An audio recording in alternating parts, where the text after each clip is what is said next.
LA, and then I get an HBO special. You got an HBO special. HBO special. I'm in my apartment in Los Angeles, no furniture in my apartment, and all I had was a phone. And the phone rang. It was HBO. I'm like, ooh, HBO, they'll give you a special. What? A special? What the fuck? I thought it was some fake shit. I didn't think it was real. And I just moved to LA. HBO special. Where you working out at that time? I just moved to LA. I just quit my job. And I just moved to LA. I had gigs on the road. I was making $1,500 a week. So you didn't have a residency there? No, I had $1,500 a week on the road. I walked into the man and said, look, he said, how much money you want to make? I said, I want to make $100,000. He said, I thought it was a lot of money. I said, I want to make $100,000. He said, done. Easy. And they put me on the road. I was making $1,500 a week. How many gigs you want? I said, give them all. How much, nigga? I don't need to stay at home. And so I stayed on the road for like, in my apartment, 620 South Gramercy. I'm in that apartment. See, I was a fly comedian. I came from Oakland. I fly. This motherfucker living raggedy and shit, raggedy cars. I don't do that. I'm fly, boy. I had to be a nice 87 Dodge Raider sunroof. What, I had furniture and shit. So when I moved, dudes had all these I said, nigga, I ain't moving in this raggedy ass shit. I moved into a cold ass 620 South Grand. It was brand new. It was fly. And I had the best apartment of anybody. I don't give a fuck what you say. I was fly, nigga. I had money. I stayed working at Pay and Stay, so I had cash. I wasn't, them niggas would be just comedians out there doing anything. I said, nah, nigga, I ain't doing that. I'm fly, motherfucker. I came here. I had an apartment full of furniture. We stole everything. We went to the retail center. Me and my brother when I moved to my apartment, it was furnished. And bam, I had a mover come in. And no, 620. I wanted to say that because my apartment was fly. They all look at my apartment. Jamie Foxx moves in to my apartment. Then Chris Tucker moves into my apartment. Your apartment complex. My apartment complex. Yeah, my apartment complex. Right. I'll just let you know, I'm the first G. Yeah. They moved in with my shit. I remember that. Yeah. So and Clifton Powell. Yeah, shout out to Clifton, man. Clifton Powell moved in. I remember I rolled up and first this is LA for you, and Pam Grier walks by my apartment. I said, fuck, that's fucking Pam Grier. It was Pam Grier. I think about it was Pam Grier. Lived around the corner, and next, I know she walked by. It was Pam Grier. I would see her all the time. And I would play ball with El DeBarge and Nate Brothers. They would live behind me. North Hollywood? It's 620 South Gramercy Place. No, this was, it's not North Hollywood. But that's where a lot of the implants come. Yeah. As soon as the people get there, they go to North. Everybody moved to North Hollywood. I was the first black dude in North Hollywood in the 90s. When I moved, the reason I moved to the Valley because of Bob Hope. So I'm a veteran. I did a show with Bob Hope, and we did a Christmas show. And so Bob Hope loved comedians, so he was talking to me. And he was spitting game to me. I said, Bob, where should I live? He said, live in the Valley. I said, why? And that's why I bought a house in the Valley. Bob Hope. And it was Denzel. I just want to tell you all these stories. Denzel, when I first bought a house, I said to the lady, what street Denzel live on? Give me a house on that street. That's true shit. That's why I bought it. That arrogance, like in a good way, though. It's like it's that motivating arrogance. I never told Denzel that. Yeah. I got to tell Denzel that. They asked me, what street Denzel live? I said, give me a house on that street. Yeah. And I went about that. Man, that's cool as hell. That's true. cool. That's true. I never been on. Okay. Which came first? Talking Dirty After Dark with Martin Lawrence or hanging with Mr. Talking Dirty After Dark. Talking Dirty, right? That came first. Okay. Yeah. So when you do hanging with Mr. Cooper, you get that gig, 30. Yeah, stuff like that. When I got Mr. Cooper, this was what I had. I had a living color. I had a contract on the table as a player. I could have signed in living color if he wanted me. Okay.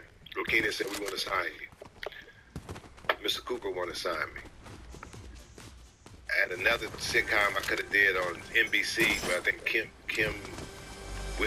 whatever, Whitley. No, not Kim Whitley, but Kim Coles. And then I had Showtime with Apollo. I was hosting Showtime with Apollo too. So it was either, people don't realize this, it was either Living Color or Mr. Cooper. So here I am on the weekend sitting with 2 fucking contracts. They're like the boss and shit. Go to Mr. Cooper. How you gonna do Living Color? Living Color was on fire. Because I was on tour with Damon Wayans at the time. Yeah. They loved me. And they offered that to me. And Living Color is already, like you said, it's on fire. Cooper, you don't know if it's gonna get. But my thing, I wanted to be my own boss. Yeah. I didn't want to work for nobody. I had to work for Keenan. And I did warm up for Living Color, so I knew how that worked. And Living Color, I would destroy it. It would have been incredible.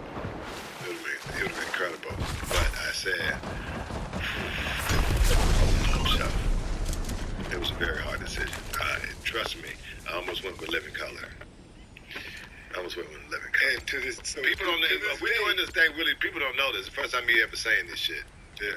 Because I don't tell my game. I don't tell my game to all these lame motherfuckers. Shit, talking all that bullshit.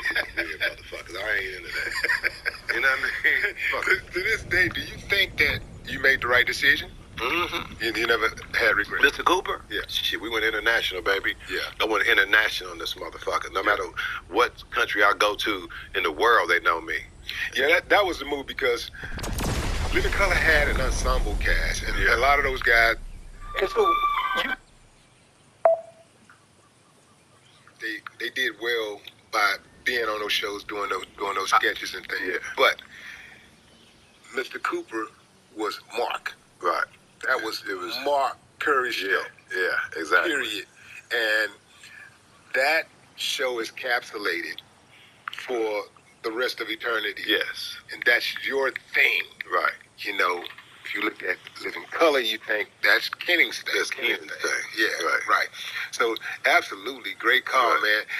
You played a number of, I would say, pure roles or innocent roles or these roles where you have these beloved characters like on ABC. Well, the reason I did that, let me, when you say pure, I just didn't do buffoonery. Right. I told these niggas I don't do buffoonery. I'm an educated black man, so therefore you will not put me in that mode. So people think that's why I have problems with comedy, because they thought I was, I said, no, nigga, I'm not the nigga be jumping around and saying cliche. I'm not, that ain't me. I'm going to give it to you, but that's not going to be me. So it made it look like it was pure, but I came through educated, Sidney Poitier style. And they wanted niggas to be jumping up. That's why I never won an NAACP award. Because I wasn't buffoonish enough for these motherfuckers? What? You don't think I should have won an NAACP award? God damn. But I ain't gonna ask you for it. I ain't gonna beg you for it. And I ain't gonna bitch because you ain't gonna give me one. Because I knew what I did. I know I represented black America profoundly in those 5 years. If you look at my show, I'm the only motherfucker with a laptop. Look at the beginning of my show. The beginning, I'm reading a Black History book. Look at the beginning of Mr. Cooper and seeing what he was doing. Because they would throw me a basketball. I said, nah, throw me a computer, motherfucker. Huh? And they were, would the character have a computer? Yeah, the nigga got a computer. That's the kind of argument was out. Yeah, he got a fucking computer. Hand me that fucking computer right there. Well, we gotta cut up the logo. Give me this fucking computer. Start this shit. Let's go. That's how I had to deal with it. They didn't want me to have a computer. They wanted me to have a basketball. They wanted me to lust after every woman that came on, every woman. No. I'm not going to do that. So what I guess a more appropriate word would be wholesome. I jammed him up with that. So wholesome. Yeah. Wholesome. Because those characters that character was a wholesome character. Yes. Same thing when you did that show on Nick at Night. What was that show that you did on Nick? I don't even know. I did so many, sir. You did 3 episodes, 3 seasons. I don't know. Come on, man. You know, all right, we ain't gonna talk about which one? What did it look like? What did I do on it? What was it? I remember you being on the show. What did I do on the show? I did a lot of shows. Was it a kid show? It was a kid show. It was on Nick at Night. I was on that. I don't know, sir. I'm sorry. I don't mean to say.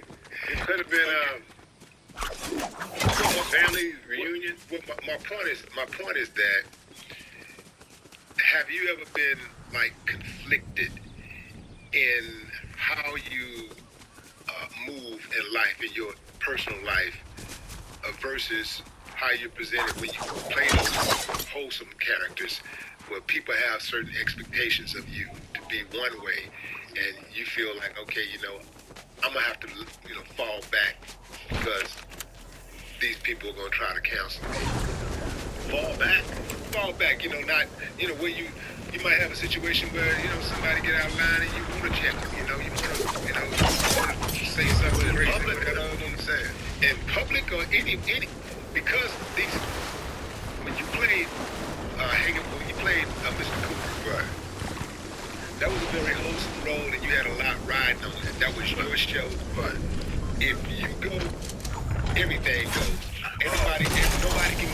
If you can't work, nobody does. You don't eat, nobody eats. Right. And so, did you ever feel an added burden, to make sure that you didn't do anything out of pocket to jeopardize the bag? Definitely. Well, I was the bag.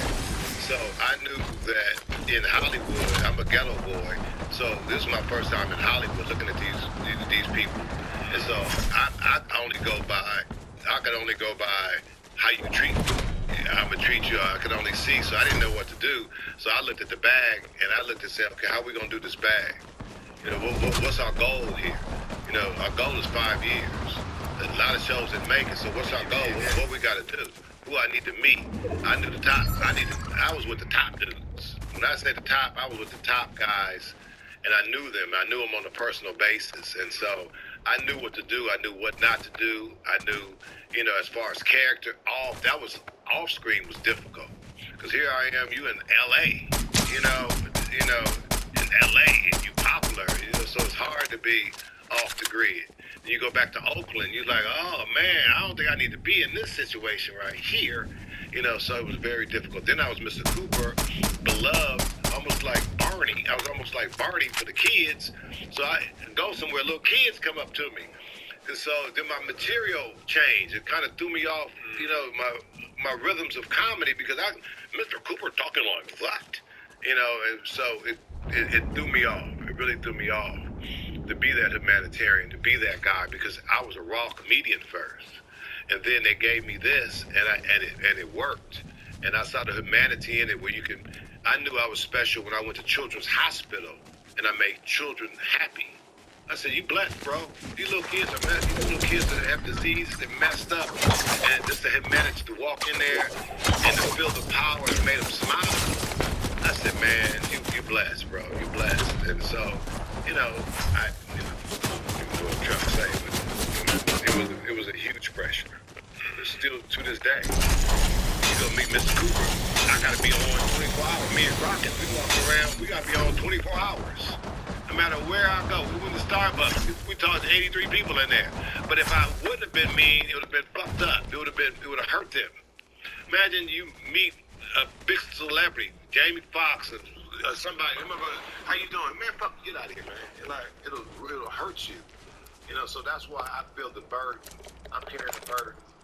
Not the burden, but on my back I'm carrying. I have to make. The Lord blessed me to make people smile. We made all those people in Starbucks feel good. If I just say, hey, girl, what you doing? What's your name?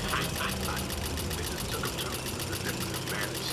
And I know I'm blessed like that. And it's an incredible feeling to know that. You know it too. You're famous. Come on, you go out, we'll meet you in Houston. Damn, man, I never met you, brother. Whatever. It means a lot to him that you're nice to him, or whatever. So it's a hell of a burden. Yes.